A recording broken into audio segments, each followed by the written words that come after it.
after World War II, it was spend, spend, spend.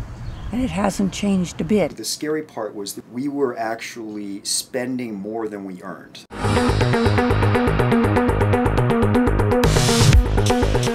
You could argue that we have gotten way too heavily weighted on consumption. We've been trained to shop frequently. And I encourage you all to go shopping more.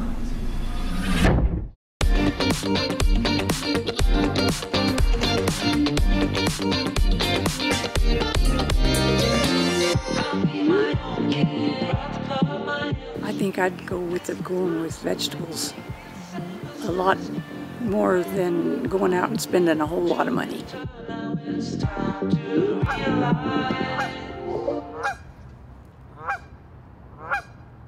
You can have vegetables, lots of them, on your table next winter.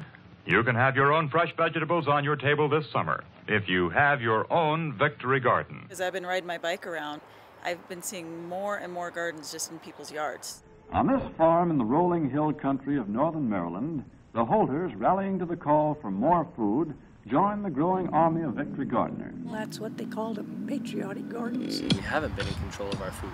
Other people have been in control of it for us, large corporations.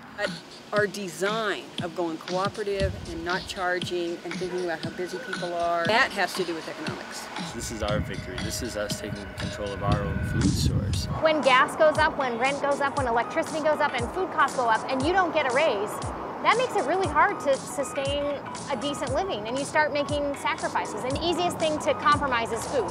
Everybody in their neighborhood has some type of talent. This is Dad Holter. He helps with the heavy work. I spent a lot of time growing with my father and my grandfather. Mother, well, she helps with most everything. We find cooperative gardening allows really busy people to be involved with gardening. Grandpa Holter, he says the only honest way to get a mess of peas or a crown of glory is to work for it. Brother Bill is in the Army, but Dick, 14 years old, takes his place. I like just the community aspect of it, people I would never have met before. People grab stuff, take it home, cook something, and come back and report. I made this, it was really good. Yeah, we have members that they wanted to plant some hops. We've got a member who brought gooseberries and currants, yeah. And he got together with the brewer. Good things are going to come out of that.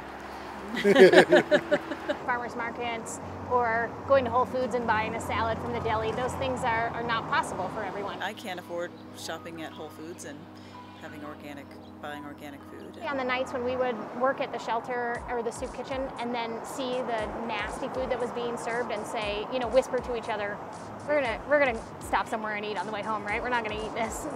And that piece of privilege got a little burdensome after a while. We make soup, salad, and pizza every day, and we just ask people to participate through the donation box or through working, whichever is easiest for them. Our heart and passion was really here in building community with folks. And so we just sold our house. This is the sacrifice we have to make in order to pay that mortgage, then let's buy a smaller house. Let's move to a different neighborhood that isn't as expensive. It's all organic and local, made from scratch. We have great relationships with local farmers. At the end of the day, we count up the money, and if it buys the vegetables for the next day, then that day was a success. Social capital is something that makes people feel like they belong. Because of the downturn in the economy, we have seen a rise in people taking care of one another that we didn't see before. We have another gentleman that just moved into town. It's a learning experience for him, but it's also, he's very low income, and so he's very appreciative of any food that he can get his hands on and take home. People always ask us, are you trust fund babies? What church are you from, or whatever. And we just had this very rich Midwestern kind of upbringing that our parents taught us that you take care of each other. It's cultural. People are going to have to change the way that they view.